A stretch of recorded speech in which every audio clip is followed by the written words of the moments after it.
ክብር ለኢየሱስ ይሁን።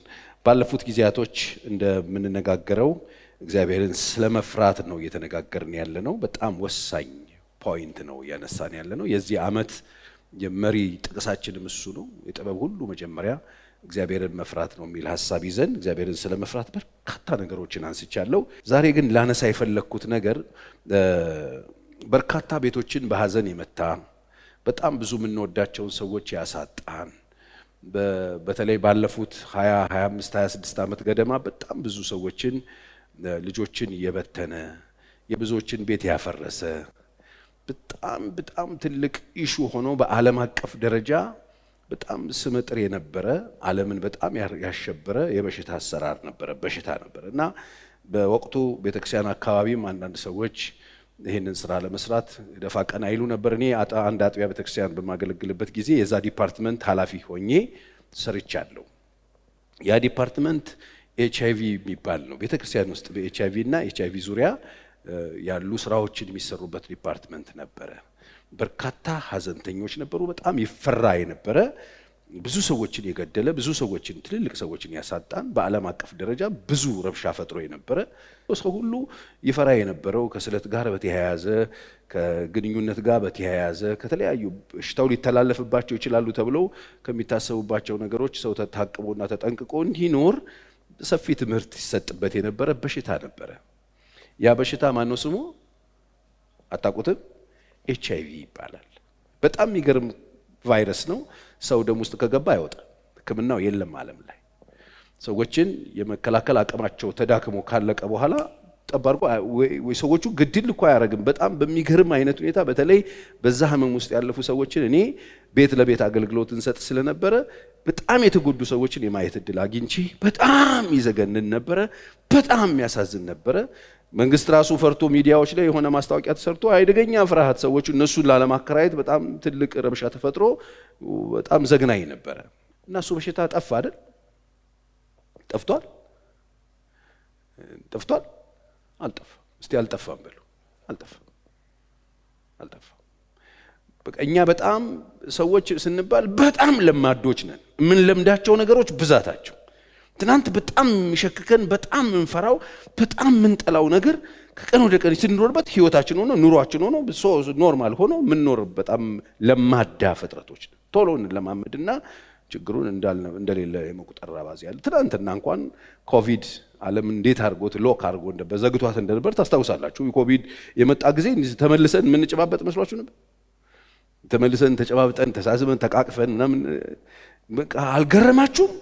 በሚገርም ፍጥነት ዓለም ሁሉ ሎክ ሆና ሰው ሁሉ ከርቀት እየተባባለ በህልኛ ፍርሃትና ስጋት ዓለም ላይ ወጡ። የሞቱ ደግሞ በዛም ሰሞን የሞቱት ሰዎች ምን እንወዳቸውን ሰዎች ቀብር ተከልክለን ከሩቅ በፖሊስ እያየን ሸኘን። እሱን ያው ከፋቾቹ ዘግተውት ሰላም ነው። ግን ኤችአይቪ አለ። አሁን በሽታው ነው። ስለ በሽታው ዳወራ አይደለም እንዴ ጤና ጥበቃን የመጣ ነው ቸርች ብላችሁ ነገር ውስጥ እንዳትገቡ። ይሄ በሽታ አብዛኛውን የሚተላለፍበት መንገድ አሁንም ይወላችሁ በጣም ሳታቁ ነገሩ ስለማይራገብ ድሮ በጣም ይፈራ ነበር ይሰጋበት የነበረውን ነገር ያለምንም ጥንቃቄና በዚህ ጉዳይ ላይ ምንም ውሃ ጠፍቶባችሁ የምትሮጡ ሰዎች ምናልባት እዚህ ብቻ አይደለም ሌላም ቦታ ሆኖ የሚሰሙ እዚህ የሚተነፈሰው ትንፋሽ ሁሉ ሚሊዮኖች እንደሚሰሙት እናውቃለን። ስለዚህ ስለሚጠቅም በየቤታችሁ እዚህም ሆናችሁ የምትሰሙ ሰዎች በዚህ ጉዳይ እንዳልኳችሁ አብዛኛው ከ80% በላይ ጉዳዩ ሰዎችን ችግር ውስጥ የሚከተው በሴሰኝነት ነው። ሴሰኝነት ምንድነው ካላችሁ ዝሙት ነው። ምንድነው ካላችሁኝ አመንዝራነት ነው፣ ርኩሰት ነው።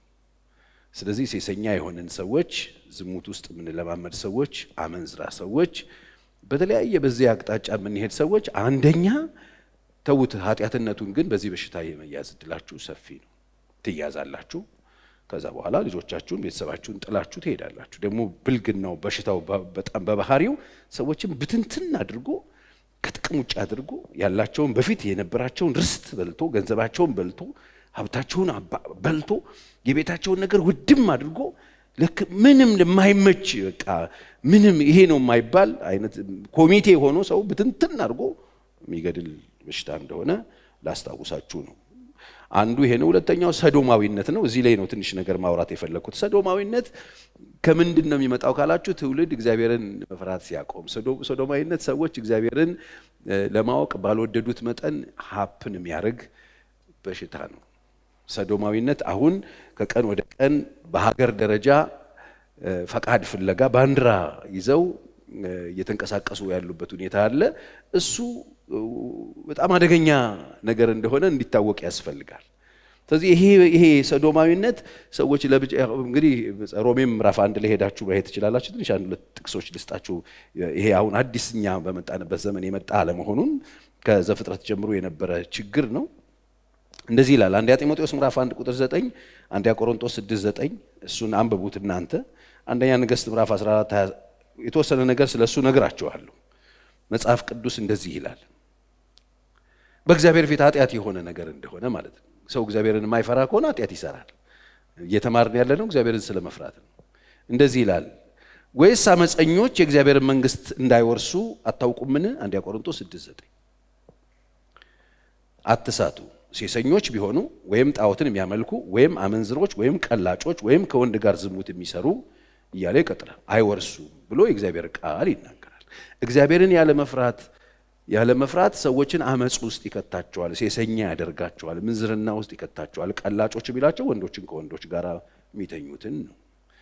እና ይሄንን እንደዚህ የሚያደርጉት የእግዚአብሔር መንግስት አይወርሱም ይላል። አንደኛ ጢሞቴዎስ ምዕራፍ 1 ቁጥር 9ም ይሄው ለበደለኞችና ለማይታዘዙ ለአመፀኞችና ለኃጢአተኞች ቅድስና ለሌላቸው ለርኩሳን አባትና እናትን ለሚገድሉ ለነፍሰ ገዳዮችና ለሴሰኞች ከወንድ ጋርም ለሚተኙ በሰዎች ለሚነግዱ ለውሸተኛሞች በውሸትም ለሚምሉ የብሩክ የእግዚአብሔር ክብር እንደሚገለጥ ለእኔ አደራ እንደተሰጠኝ ወንጌል የሆነውን ደህና ትምህርት ለሚቃወሙ ጳውሎስ ይሄን ደህና ትምህርት የሚቃወሙ ነበሩ።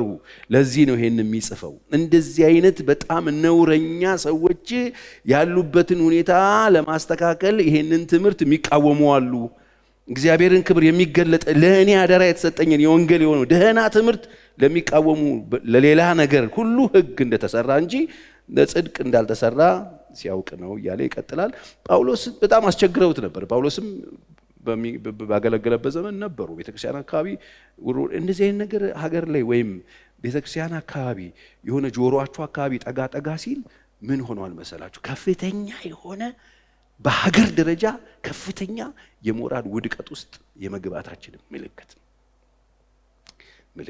አንዱ ምልክት ነው። በሞራል ውድቅ ስንል ምልክት ነው። ይህንን ደግሞ ኃጢአት በዚህ አይነት ሰዎች ድፍረት ውስጥ ሲመላለሱ እግዚአብሔር በጣም ብዙ ነገር የሚታገስ ይመስለናል። የማይታገሰው ነገር ቢኖር ይሄንን ነው። እንግዲህ የሰውን ደም እንዲፈስ የማይፈልግ ጌታ ደሙን አፍስሱት ብሎ በብሉይ ኪዳን ላይ ይሄንን ጉዳይ የማይመረው ጉዳይ እንደሆነ ደሙ በራሱ ላይ ነው። እንደዚህ አይነቱን ሰው ለገደለ በደሙ አይጠየቅም ብሎ በብሉይ ኪዳን ዘመን ያስቀመጠው ነገር ቢኖር ይሄ ነው። እንግዲህ ደሙን አፍስስ ሲል እግዚአብሔር የሰው ደም እንዲፈስ ይፈልጋል ምናምን ብላችሁ አታስቡ መቼ። በቃ የማይታገሰው ኃጢአት ቢኖር ይሄ ነው። ሰዶምን የገለበጠበት ምክንያት ይሄ ነው። ስለ ሰዶም ነገራችኋለሁ። የሰዶም ይሄ ኃጢአት ብቻ አልነበረም የነበረው፣ እሱን ነው የምነግራችሁ። ዘሌዋውያን ምዕራፍ 20 ቁጥር 3 እና 5፣ ዘሌዋውያን 18:22 ከሴትም ጋር እንደምትተኛ ከወንድ ጋር አትተኛ ጸያፍ ነገር ነውና። 23:5 መቅደሴን ያረክስ ዘንድ የተቀደሰውንም ስሜን ያጎሳቁል ዘንድ ዘሩን ለሞሎክ ሰጥቷልና እኔ በዚያ ሰው ላይ ፊቴን አከብዳለሁ፣ ከሕዝቡ መካከል ለይቼ አጠፋለሁ። ዘሩንም ለሞሎክ ሲሰጥ የሀገሩ ሕዝብ ያን ችል ቢለው ባይገድሉትም እኔ በዚያ ሰውና በቤተሰቡ ላይ ፊቴን አከብዳለሁ። እርሱንም ከሞሎክ ጋር ያመነዝሩ ዘንድ የሚከተሉት ሁሉ ከሕዝባቸው መካከል ለይቼ አጠፋለሁ ይላል እግዚአብሔር። እንግዲህ አጠፋለሁ፣ ደሙን አፈሳለሁ፣ እንደዚህ ያደርጋለሁ ሲል እግዚአብሔር እንዲህ ሰው ደም አፍሳሽ ነው እንዴ ልንል እንችላለን። እግዚአብሔር የማይታገሰው ኃጢአት ከተፈጥሮ ውጪ ሆነው አመጽና ኃጢአትን የማይታገስ አምላክ ነው። ሰዶምን በእሳት እንዳጠፋት ታውቃላችሁ አይደል? እና እኔ በፊት ሰዶም በቃ ወንድና ወንድ ከወንድ ጋር የግብረ ሰዶም ኃጢአት ብቻ ተፈጥሮ የጠፉ ነው ይመስለን። አይደለም። ከፍተኛ የሆነ ሞራል ውድቀት እሱ የመጨረሻው ይሄ አናቱ ላይ የሚገነፍለው ነገር ነው። ግን በሰዶም ለምን እንደጠፋች በሕዝቅኤል ምዕራፍ 16 ይህንን ነው የምነግራችሁ። ከ49 እስከ 51 ቁጥር እናነብና እግዚአብሔር ሰዶምን የገለበጠበት 7 ምክንያቶችን ነግራቸዋለሁ። እነዚህ 7 ምክንያቶችን ስንመለከት ዛሬ ከኛ ህይወት ጋር እናመጣውና ምድር ላይ ካለው ቤተክርስቲያን አካባቢ ካለው አሁን በእኛ ዘመን ካለው ነገር ጋር ማመሳሰል ነው። እውነት ነው ፓስተር ቸሪ አዲስ ኪዳን ላይ ነን ልትሉ ትችላላችሁ። አዲስ ኪዳን እግዚአብሔርን አልለወጠውም። አዲስ ኪዳን የኛን እድል ነው የለወጠው እንጂ እግዚአብሔርን አልለወጠውም። የምናመልከው አምላክ፣ የምናገለግለው አምላክ፣ የምንከተለው አምላክ ይሄ እግዚአብሔር ነው። ስለዚህ ምንድነው የሚለው ሕዝቅኤል ሲናገር ምዕራፍ 16 ቁጥር 49 ላይ እንደዚህ የሚል ቃል አለ።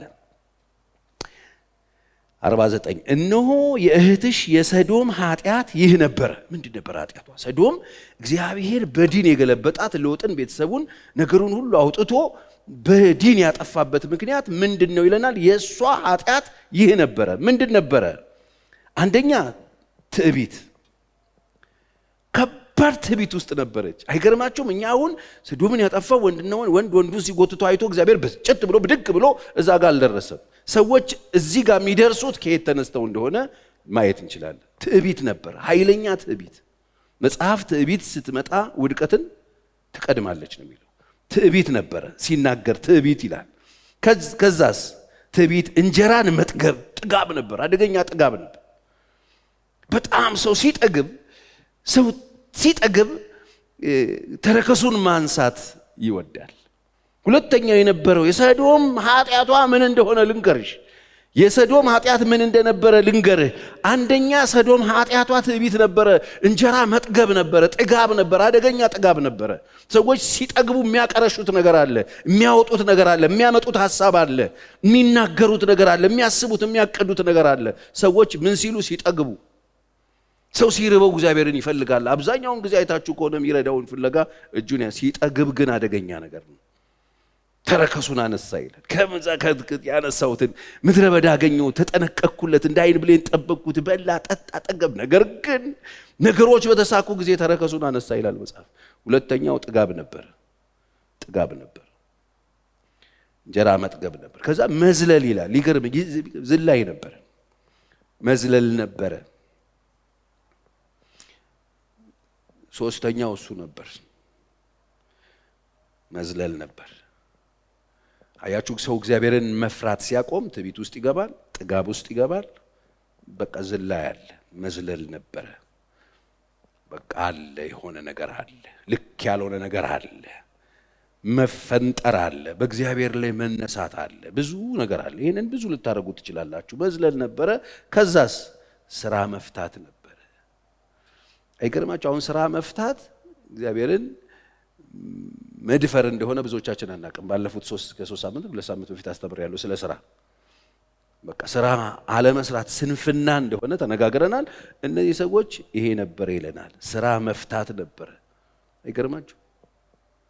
ሰዶም የነበሩት እንግዲህ የጠገበ ትዕቢተኛ፣ እንጀራ የጠገበ የሚዘል ስራ ፈት።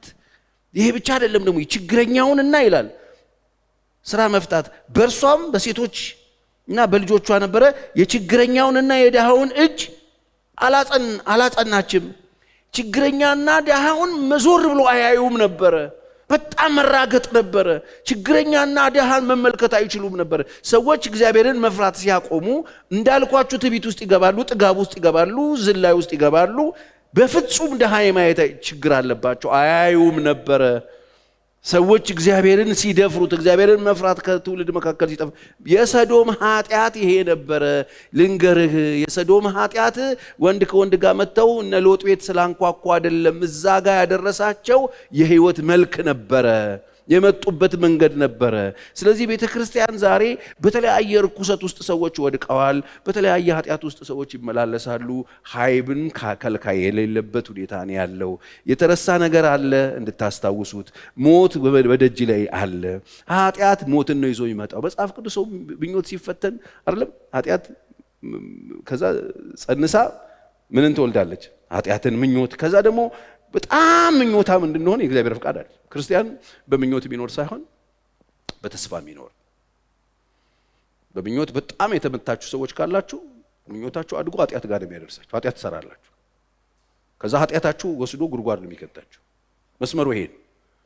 እንደ ክርስቲያን የምትኖር ከሆነ በምኞት መኖር አቁሙና በጸሎትና በተስፋ ኑሩ። ክርስቲያን በተስፋ ነው የሚኖር። ክብር ለኢየሱስ ይሁን። ተስፋ እናደርጋለን። እግዚአብሔርን ተስፋ አድርገን እንኖራለን። ተመኝተን አይደለም። ምኞት ኃጢአት ደግሞ ካደገች በኋላ ሞትን ትወልዳለች ይላል። አሁን የእነዚህ ሰዎች እድገቱን ነው የምታዩት። ትዕቢት መጣ፣ እንጀራ መጥገብ መጣ፣ መዝለል መጣ፣ መዳፈር መጣ፣ ብዙ ነገር መጣ። ከዛ ድሃን መናቅ መጣ ምናምን። አሁን ይሄ ነገር እየጨመረ ሲመጣ ስራ መፍታት ሲመጣ ነግሬያቸዋለሁ ስለ ዳዊት። ስራ ፈቶ ምንጣፉ ላይ ተኝቶ ውሎ ሲነሳ ነው ለኃጢአት መነሳት የሚችልበት ጉልበትና አቅም ያገኘው። እንደ ልቤ የተባለው ዳዊት ስራ ፈትነት ይዞት የሚመጣው ኃጢአት አለ። ስራ መፍታት በፍጹም ስራ አጥ አላልኩኝም። ስራ እያለን ስራ አለመስራት አይድል መሆን ይዞን የሚመጣው ብዙ መዘዝ አለ። ስራ ከዛ ደግሞ ችግረኛውና ድሃውን እጅ አላጸናችም ይላል። የሰዶም ኃጢአት ይሄ ብቻ አይደለም፣ ኮርታለችም ይላል። ኩራትም ነበር። ዛሬ በጣም ብዙ ሰዎች በኩራት ተመተዋል። ኩራት ከቤተ ክርስቲያን ያስቀራቸዋል። ኩራት እግዚአብሔርን ሐሳብ ለመቀበል ይቸገራሉ። ኩራት ከመንበርከክ ከልክሏቸዋል። ኩራት ምን ልታዘዝ ማለት እንዲያቆሙ አድርጓቸዋል። ኩራት በቃ በቅቷቸዋል፣ ጠግበዋል፣ ከዚህ በላይ ምን ጨምረው ነገር የለም እንዲሉ አድርጓቸዋል። ወገኖቼ እግዚአብሔር ሕይወታችንን ሊታደግ ሲፈልግ መልእክት ነው የሚሰጠን፣ ትምህርት ነው የሚያስተምረን፣ እውቀት ነው የሚሰጠን። መጽሐፍ ለዚህ ነው እጄን በዘረጋው ጊዜ ማንም ስላላት ከመንፈሴ አፈስላቸዋለሁ፣ ቃሌን አስተምራቸዋለሁ። እጄን በዘረጋው ጊዜ ማንም ስላላስተዋለ፣ እኔ ላስተምር ስፈልግ እጄን ዘርግቼ መንፈሴን ልሰጥ ስል ማንም ስላላስተዋለ፣ ድንጋጤ እንደ ጎርፍ መዓት እንደምን በመጣ ጊዜ የዛን ጊዜ ተግተው ይሹኛል፣ አያገኙኝም ማለት ይፈልጉኛል። አላዋቂዎችን ከእውቀት መራቅ ይገላቸዋል፣ ሰነፎችን ችልተኛ መሆን ያጠፋቸዋል። የሚሰማኝ ቢኖር ግን በእርጋታ ይቀመጣል፣ ከመከራ ስጋት ደግሞ ያርፋል ይላል። ዛሬ በኃጢአት ልምምድ ውስጥ ያላችሁ ሰዎች፣ በሴሰኝነት ውስጥ ያለን ሰዎች፣ ለመግባት እየዳዳን ያለን ሰዎች፣ ሕይወታችንን ምንዝርና ውስጥ ልንከት ይሄንን አሁን ጮክ ብሎ ለመናገር ቤተክርስቲያን ብዙ የለም። እውነት ለመናገር እስቲ ግቡና አሁን ዘመኑ እንትን ነው አይደል? የቻናል ክፈቱና አዩ። ይሄንን በሲሪየስ ይሄንን ጉዳይ ምእመን ያስፈልገዋል ተብሎ ምእመን አይመገብም። ዛት ሰው ለዚህ ነው ሰው ባለ ሶስቱ ሽማ አይሆን። ለዚህ ነው ይሄ ነገር እንዲነገር የማይፈልጉ። ትንሽዬ የሚመስል ነገር ስትናገር ትልልቅ ጭቃ አንስተው በጥብጠው ይረጩሃል። ህይወትን ሊያጠፉት ይፈልጋሉ፣ እንድጠፋላችሁ ይፈልጋሉ። ትሞታላችሁ። ኃጢአት ይገድላል። በዚህ በሽታ ሰው እንዲያዝ ያደርጋል። ዞሮ ዞሮ እነዚህ ነገሮች በህይወታችን ውስጥ ሲመጡ ይዘውን የሚመጡት ሰዶም ጋር ነው። እነዛ ነገሮች ወደ ህይወታችን ሲመጡ ኩራታችን፣ ትዕቢታችን፣ አለመታዘዛችን፣ ንቀታችን እየጨመረ እንዲመጣ ያደርጋል።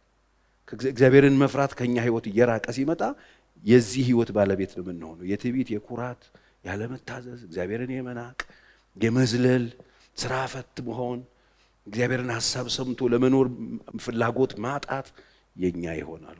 ኮርተው ነበር ይላል። ከዛ ደግሞ በፊቴ እርኩስ ነገርን አደረጉ። እርኩሱ መጨረሻው ይሄ መጨረሻ ላይ እርኩሱን ነገር አደረጉ ይላል። እኔ አሁን ይሄ ሰዶም ኃጢአት ወይም ደግሞ ግብረ ሰዶም የሚባለው ነገር ዓለም ላይ ምልክቶቹን ስታዩ ከኋላው አስቃቅተልትሎ የሚመጣው ነገር ይሄንን ነው።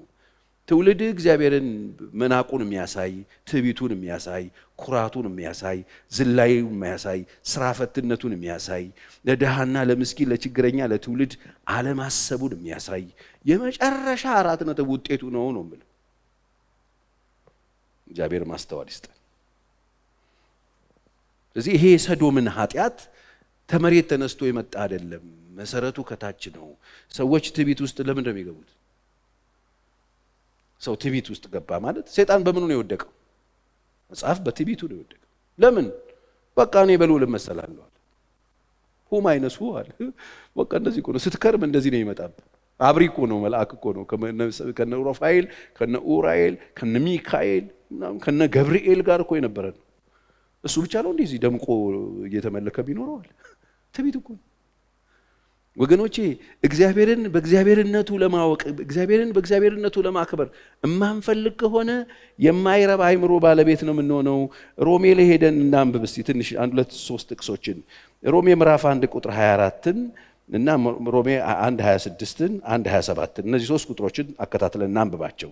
ስለዚህ እርስ በርሳቸው ስጋቸውን ሊያዋርዱ እግዚአብሔርን በልባቸው ፍትወት ወደ ርኩሰት አሳልፎ ሰጣቸው።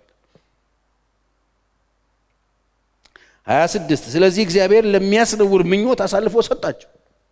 ፍላጎታቸው ይከበራል። ሰው ትዕቢት ውስጥ ሲገባ ይከበርለታል። አልፈልግም ሲል ይከበርለታል። ሴቶቻቸውም ባህሪዎቻቸው የማይገባ ስራ ለባህሪዎቻቸው በማይረባው ለወጡ ይላል። 27 እንዲሁ ወንዶች ደግሞ ባህሪያቸውን የሚገባውን ሴቶች መገናኘት ትተው እርስ በርሳቸው በፍትወታቸው ተቃጠሉ። ወንዶችም በወንዶች ነውር አደረጉ፣ በስህተታቸው የሚገባውን ብድራት በራሳቸው ተቀበሉ እያለ ይቀጥላል። ወገኖች ይሄ አዲስ ኪዳን ነው፣ የሮሜ መልእክት ነው። እኔ እዚህ ጋር የቆምኩትኝ መጽሐፍ ቅዱስ በዚህ በርኩሰት ጉዳይ፣ በሴሰኝነት ጉዳይ፣ በግብረ ሰዶም ጉዳይ፣ በዚህ በቀላጭነት ጉዳይ የሚናገረው ይሄንን ነው። ነውር ነው። በብሉይ ኪዳን ይገደል ነው የሚለው፣ በደሙ ማንም እንዳይጠየቅ ነው የሚለው። በአዲስ ኪዳን ደግሞ ሲመጣ ይሄው አሳልፎ ሰጣቸው ይላል። ወገኖቼ እግዚአብሔርን መፍራት የጥበብ ሁሉ መጀመሪያ ነው። አሜን። በኢየሱስ ስም እኔ የምሳሌ ምዕራፍ 24-25 ስታዩ እኮ አላዋቂዎችን ከእውቀት መራቅ ይገላቸዋል የሚል፣ ሰነፎችን ቸለተኛ መሆን ያጠፋቸዋል የሚል። ቤተ ክርስቲያን በዚህ ጉዳይ ቸል ማለት የለብንም። እንደ ክርስቲያን ቸል አትበሉ። ይሄን ጉዳይ ቸል አትበሉት። ይሄንን የእግዚአብሔር ሐሳብ ቸል አትበሉት። ስለ ኃጢአትነቱ ቸል አትበሉት። ስለ እርኩሰት ቸል አትበሉ። ስለ ዝሙት ቸል አትበሉ። ስለ ውሽማ ምናምን ቸል አትበሉ። ስለ ቀላጭነት ቸል አይባልም። ይሄን ነውር ቸል አንለውም። ይሄንን ቸል ማለት ከፍተኛ የሆነ ውድቀት ከኋላ አለ፣ ጥፋት አለ። እንግዲህ ይሄውና የሷ ኃጢአት ትዕቢት ነበረ። ልንገራችሁ፣ የሰዶም ኃጢአት ትዕቢት ነበረ፣ እንጀራ መጥገብ ነበር፣ መዝለል ነበረ፣ ስራ ፈትነት። አሁን እነዛ ነገሮች ሁሉ ተጠረቃቀሙ መጡና መጨረሻ ላይ እርኩሰት መላእክትን ጠርተው ሊያደርጉ ንውጡ ማለት ሲጀምሩ ከሰማይ እሳትና ዲን ዘነበ ይላል። እና መጨረሻ እንትን በእሳት እየተጫወተ ያለ ይመስለኛል ይሄ ትውልድ ይመስለኛል። እርኩስ ነገር አደረጉ። ስለዚህ ባየው ጊዜ አጠፋቸው ይላል እግዚአብሔር። ስለዚህ ምንድነው ዛሬ ፓስተር ቸሪ የዕለቱ መልእክታችን? ይሄ እንደዚህ አይነት ነገር ሲመጣ ሀገርም ፈርሷል። እስራኤልን ሲያጠፋት፣ እስራኤል ስትፈርስ ሄዳችሁ መጽሐፍ ቅዱስን አንብቡ። ዘዳግም ላይ ይሄንን ኃጢአት ነው ያየው። ይሄ ኃጢአት ሀገር የሚያፈርስ ኃጢአት ነው። ቤተሰብ የሚያፈርስ ኃጢአት ነው። ቤተክርስቲያን የሚያፈርስ ኃጢአት፣ ትውልድ የሚያፈርስ ኃጢአት ነው። እርኩስን ነገር አየው። እግዚአብሔር ሲመለከት ይሄን ጉዳይ የሚያልፈው አይደለም። አሁን ይሄን ጉዳይ አይተነው ዝም ብለናል። አሁን ሴት ከሴት ወንድ ከወንድ ምናምን ነውር ምናምን እንደ ኖርማል፣ እንደ እድገት፣ እንደ ስልጣኔ፣ እንደ ሐሳብ፣ እንደ ምናምን ሊያወሩት የሚፈልጉ ሰዎች አሉ። ትዕቢት በጣም አለ። በጣም ብዙ ነውር አለ ዓለም ላይ። ይሄ ምንድነው ካላችሁ እግዚአብሔርን ያለ መፍራት ውጤት። እግዚአብሔርን ደግሞ ሰው ለምንድነው የማይፈራው? ስለማያውቀው። ለማወቅ ባልወደዱት መጠን ለማይረባ አይምሮ አሳልፎ ሰጣቸው። የማይረባ አይምሮ ውጤት ምንድነው? ይሄው የነዚህ ነገሮች ባለቤት መሆን ነው። ሴቶቹ ከባህሪያቸው የማይገናኝ፣ ወንዶቹ ከባህሪያቸው የማይገናኝ ነገር ጋር ሄደው እንደዚህ እንዲያደርጉ ነው የሚያደርገው። እንደዚህ እንዲያደርጉ ነው የሚያደርገው። ወገኖቼ እግዚአብሔር የሚፈራ አምላክ ነው፣ የሚከበር አምላክ ነው። አሜን። መጽሐፍ እንደሱ ነው ብሎ የአሳ ይሁዳ የቢንያም ሕዝብ ሁሉ ሆይ ስሙኝ አለ። እናንተ እግዚአብሔር ጋር ስትሆኑ እሱ ከእናንተ ጋር ይሆናል። ብትፈልጉት ይገኝላችኋል፣ ብትተውት ደግሞ እሱ አይጎልበት ይተዋችኋል። ወገኖቼ እግዚአብሔርን ምንተው በተግባራችን አልተውኩትም እያለን እየለፈለፍን መጽሐፍ እንደሚናገር ሰነፍ በልቡ አምላክ የለም ይላል። በአፉ አይልም እኮ በአፉ አንደኛ ነው ይላል። አሜን ይላል በአፉ። እንደ እግዚአብሔር ያለ ማንም የለም፣ እግዚአብሔር ትልቅ ነው ይላል በአፉ። በልቡ ግን እግዚአብሔር የለም። እግዚአብሔር የለም ማለቱን በልቡ የምታዩት ሄዶ በስራው ሲክደው ታገኙታላችሁ። በትዕቢት ሲክደው፣ በጥጋብ ሲክደው፣ በዝላይ ሲክደው፣ ድሃን በመናቅ ሲክደው ታገኙታላችሁ። ችግረኛን በመናቅ ሲክደው ታገኙታላችሁ። የሰዶም ኃጢአት ይሄ ነበረ ብሎ መጽሐፍ ቅዱስ ይናገራል።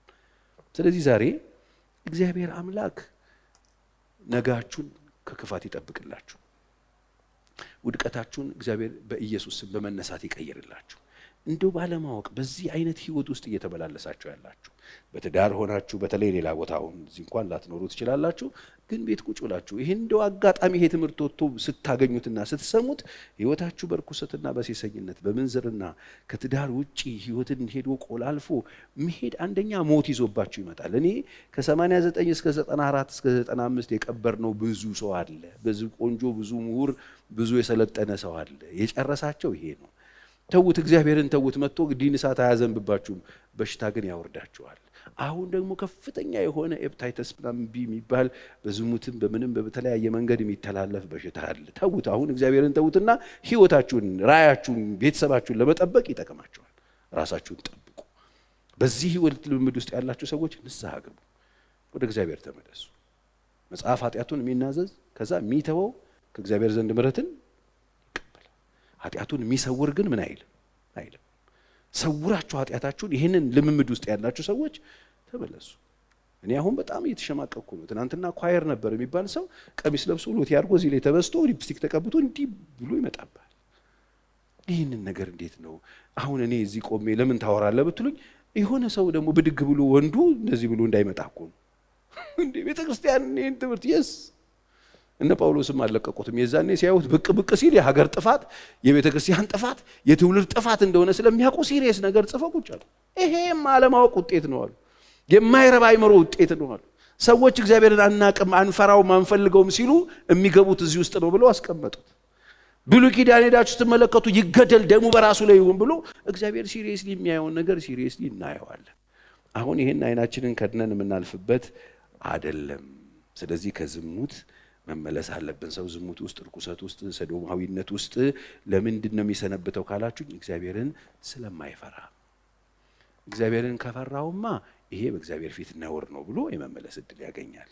ሰው የወደቃችሁ ሰዎች ትነሳላችሁ፣ የሳታችሁም ትመለሳላችሁ። ስለዚህ እግዚአብሔርን መፍራት ይሁንልን። እስቲ በደንብ አሜን በሉ። ይሄ የእግዚአብሔር ቃል። የእግዚአብሔር ቃል ደግሞ ሲናገረን እኛ ከተቻለ አንዴ ሲናገረን 10 ሰምተን የራሳችን የህይወታችን መልክ ማድረግ መቻል አለብን። እግዚአብሔር አምላክ ይርዳን። አሁን በዚህ ጉዳይ ላይ መጸለይ ያለብን አይመስላችሁም? እንደው ሳታውቁት ትቢት ውስጣችሁ እየተሰማችሁ ያላችሁ ሰዎች እግዚአብሔር ወይ ትቢቴን አጥፋልኝ ማለት አለብን። እግዚአብሔር እኮ መልካም አምላክ። እኔ ሰይጣንን ዝም ብሎ ብድግ አድርጎ የጣለው አይመስለኝም። እንደ ቃየል የመከረው ይመስለኛል። ቃየል መጥቶ ወንድሙን ልክ ሲያምጽበት ጥፋት ነው ይላል፣ አውጣና ጣል፣ ግደል፣ ነገስበት ምናምን ብሎታል። ውስጣችን ትቢት የሆነ ንቀት ምናምን ካለን እግዚአብሔር አራግፍልኝ፣ ከውስጥ ያጥፋልኝ ይጸልያል። እውነቴን ነው የምላችሁ፣ ስትጸልዩ እግዚአብሔር ያወጣላችኋል። ጥጋብ ካላችሁ ይላል እኮ ታውቃላችሁ፣ ይላል እስራኤል ሰዎች መንገድ ላይ የሄዱ ድንገት ምን እንበላለን ሲሉ አታስብ ብሎ መና ወረደላቸው። አንድ ጊዜ እቺን ልናገርና ልጨርስ። ተናገረ በሉኝ እስቲ፣ ተናገረ በሉኝ። በቃ ደስ ብሎት እሱ ይዞ እየሄደ እያለ ምንድነው ምን ብለው ሲሶክ ያለ ቁጭ ብለዋልና እግዚአብሔር መና ሰጣቸው። እንዴ ምንድነው ሲመጣ ሰርፕራይዝ ሆኖ ይጣፍጣል መና ምንድነው ሲሉ ነው መና በቃ ደስ ብሏቸው ይጣፍጥ ነገር እየበሉ መቆያ። እግዚአብሔር እንጀራ ላበላችሁ ነው የምትወጡት አላለም። የሚወስዱትን ከተማና ምድር ነግሯቸው ነው የወጡት ለመቆያ፣ መንገድ ላይ ለመድረስ እየበሉ እንዲሄዱ እንዳይወድቁበት እግዚአብሔር ሰጣቸው። ከዛስ ዛሬም በሉት። በጣም ኤክሳይትድ ሆኖ አይገርምሽም? በጣም የሚገርመው እኔ አይቻል አቅም ያሉት እናንተና ነገም ደገሙት። በጣም ነው ደስ የሚለው። 1 ወር በሉት፣ 2 ወር በሉት። ከዛ የሆነ ወር ላይ ብቻ አንቺ የሆነ አልደበረሽም ግን አሉ። እኔ ግን ሰውነቴ በጣም ደብሮታል። ሂዱ አንብቡት መጽሐፍ። እኔ እኮ አይደለም ዘኍልቍ 23 ሄዳችሁ ታነቡ። እኔ አስጠላናል። ሆር ተራራ ይዟቸው በሆር ተራራ ዞረው በኤዶምያስ ምድር ዞረው ተመለሱ። ከዛ አስጠላናል። እኔ እንጀራ ሰውነቴ እንዴት እንደተጸየፈው ብታይ። ትናንትና ሰርፕራይዝ አላልሽም እንዴ እኮ አስጠላኝ። አሁን ደበረኛ። ምኑ እግዚአብሔር ይሰማቸዋል። እኔ በጣም ተሰበ እኔ እንጀራ አሁንስ እንዴ ኑሮ ነው እንዴ አይነት ነው ዲሎ የማን ነው እንጀራው? ማን የሰጣቸው እንጀራው? በቃ ጥጋብ እኮ ይሄ ጥጋብ። ትናንትና ወይ ጌታዬ ተመስገን ያልከውን ነገ ስታዋርደው ማለት አልታገሳቸውም። እሺ እኔ የሰጣችሁን እንጀራ በጣም ጥሩ። ከዛ ኮብራ ለቀቀባቸው። መጽሐፍ ቅዱስ እየነዱ ቷ ኮብራ ምድረ በዳ ላይ መጥቶ እባብ ነዳደፋቸው። ግማሹ እያበጠ ጠብ ከዛ ህዝቡ ያባበጡት መጡ። ሙሴ ምንድነው አላቸው። አባብጠዋል። ምንድነው? ልናልቅ ነው። ምንድነው ያደረጋችሁት? እግዚአብሔር ሆይ ምንድነው? የኔ አባት ምን አርገው ነው? ምንድነው? እንጀራዬን ንቀውብኛል አለው። እሺ ምን ላርግ ሲለው በል በነሐስ እባብ ስራና ስቀልላችሁ፣ የተነደፈ ይምጣና እዛ እባብ ጋር ይምጣ። እግዚአብሔር አሰራሩ ራሱ ምንድነው? በቃ ይሄው። እሺ ሙሴ በነሐስ አስቡ፣ ነሐስ ተቀልጦ ሲሰራ እዛ ጠብ ይላል። በምን ምክንያት? እስቲ ትዕቢትና ጥጋብ በሉኝ። ጮክ በሉና በሉት። ትዕቢትና ጥጋብ ይሰብራል። ምሕረት አያውቅም እግዚአብሔር። እንደዚህ አይነት ነገር ጥጋብን አይታገስም። ከዛ ነሐስ ተሰራ፣ ያበጠ ይመጣል ምናምን። ትዛ ነሐሱ ጋር ሲደርሱ ይላል መጽሐፍ ይፈወሱ ነበር። ምንድነው ያ ሚስጥር? መጽሐፍ እንደውም ዮሐንስ ወንጌል ምዕራፍ 3 ላይ በምድረ በዳ ሙሴ እባብ እንደሰቀለላቸው ነው የሰው ልጅ አይደለ ምሳሌ አድርጎት አመጣው። በቃ መዳኛቸው ተሰቀለላቸው። መተው በነሐስ ውስጥ ያዩ ነበር ራሳቸው። በዚያን ዘመን መስታወት ነው ነሐስ፣ ሰዎች ፊታቸውን የሚያዩበት። ያበጠው ሰውዬ ሲመጣ መስታወት እዛ ውስጥ ያየዋል። ራሱ ሲያየው ምን አርጌ ነው ያረገው ትዝ ይለዋል። ትዕቢቴ ነው፣ ጥጋቤ ነው፣ ንቀቴ ነው፣ ማረኝ ሲል ይፈውሰው። አይገርማችሁ? ትዕቢትም ጥጋብም ኬትም አይመጣም። እግዚአብሔር ከሰጠን ነገር ነው ልነሳ። የሰጠህን ጤንነት ማናናቅ ስትጀምር፣ የሰጠህን ስራ፣ የሰጠህን ህይወት፣ የሰጠህን ትዳር፣ የሰጠህን ሚስት፣ የሰጠህን ባል ምናምን ስትል ትናንትና ጨፍረ መቀመጫን በርግጫ እየመታ የጋበስክበትን ጉዳይ፣ የፍንጥር ያልክበት ጉዳይ ዛሬ በንቀት ተሞልተህ ትዕቢት ውስጥ ስትገባ እግዚአብሔር አይታገስም። ስለዚህ የሰዶምን ኃጢአት ልንገርህ። የሰዶም ኃጢአት በዲን እሳት የጠፋችበት ምክንያት ትዕቢት ነው፣ እንጀራ መጥገብ ነው፣ መዝለል ነው፣ ስራ ፈትነት ነው፣ ችግረኛና ምስኪንን ዞር ብሎ አለማየት ነው፣ ኮርተው ነው። እነዚህ ሰዎች እግዚአብሔር እየረዳቸው የኖሩ ሰዎች ናቸው። ግን ከቀን ወደ ቀን በደንብ ፋውንዴሽኑን ሰሩት። ከታች ከትዕቢት ጀምረው ጥጋብ፣ ስራ ፈትነት፣ አመጽ ምናምን ጨማመሩበትና ጭራሽ በቃ ከሴት ጋር በቃናል። ወንዶቹ ሴቶቹም እንደዛው። ጥጋብ እኮ የት እንደሚያደርስ ወስዶ ወደ ላይ ነው የሚያስተኩስ። እግዚአብሔር ማስተዋል ይስጠን። እንጸልያለን። እስቲ በእግዚአብሔር ፊት አጭር ጸሎት እጸልያለሁ። የሰማይ አምላክ በጌታ በኢየሱስ ክርስቶስ በኩል ህይወትን ይዘህልን መጥተሃል። ይሄንን የከበረ ህይወት የሚያራክስ መንፈስ በስም የተመታ ይሁን። ይሄን የሰጠህን እረፍት ባዶ አድርጎ እረፍት ፍለጋ የኛ ያልሆነ ጉዳይ ላይ ይዞን የሚሮጥ ማንኛውም ያመጻ ጉልበት የተሰበረ ይሁን። እግዚአብሔር ሆይ እባክህ ዓይናችንን ክፈትልን። ስትናገረን የምንሰማበት ልቦናችንን ክፈትልን። በኢየሱስ ስም ክፈትልን። ጌታ ሆይ ዛሬ በርኩሰት፣ በዝሙት፣ በመዳራት በማይሆን መንገድ ውስጥ እግዚአብሔር አባቱ የወደቁ ልጆች ታጥበው ይነሱ፣ ከወደቁበት ይነሱ፣ ከሳቱበት ይመለሱ። ጥፋትን፣ ሞትን፣ እግዚአብሔር ሆይ መከራን በሕይወታቸው ውስጥ የሚያመጣ መንገድ ውስጥ ያሉ ዛሬ መንገዳቸውን ይቀይሩ። አቅጣጫቸው፣ የሕይወታቸው መስመር ይቀየር። ጌታ ሆይ እባክህ ጌታ ሆይ በሰጠህን ሐሴት የምናደርግ መንፈስ ቅዱስ እንድትረዳን የሰጠህንን ዋጋ የምንሰጥ ሐሴት የምናደርግ በክብር የምንይዝ ትዕቢትን እብሪትን ከሕይወታችን ላይ መተህ ጥለህ ዛሬ ባለን ነገር ሐሴት የምናደርግ ለመቆያ የሰጠህን ወደ ቤት እስክንደርስ ድረስ የሰጠህን የምታኖረን ኑሮ የረከሰብንና የቀለለብንን ሰዎች ዓይናችንን ክፈትልን። ጌታ ሆይ በምድረ በዳ ሥጋ ተመኝተው እንዳለቁት ሰዎች ጌታ እግዚአብሔር ሆይ እንዳንሆንብህ አንተን በመፍራት ሕይወታችን ታስሮ ለአንተ ክብር ኖረን ለአንተ ክብር እንድናልፍ እንድትረዳን በኢየሱስ ስም ጸልያለሁ። እባክህን እጅህን ስጠን። ያንተን እጅ ይዘን እንድንወጣ ከወደቅንበት እንድንወጣ። የሰዶም ኃጢአት ይህ ነበረ። ትዕቢትን፣ እንጀራ መጥገብ፣ መዝለል፣ ሥራ መፍታት፣ የችግረኛና የድሃውን እጅ አለማጽናት፣ ኩራትና በፊቴም ርኩሰትን ማድረግ ነበረ። ይሄ ነው ኃጢአቷ። የሰዶም ኃጢአት ይሄ ነው። ዛሬ እኔ ከሰዶም በምን ይለየኛል? ዛሬ ትውልድህን ከሰዶም የሚለየው ምን አለ? ጌታ ሆይ እባክህ ጌታ አንተን የሚያስቆጣ የሕይወታችን መልክ በቃልህ እውነት ተቃኝቶ ደስ ወደምትሰኝበት የሕይወት መልክ እንድታመጣን በኢየሱስ ስም እለምንሃለሁ።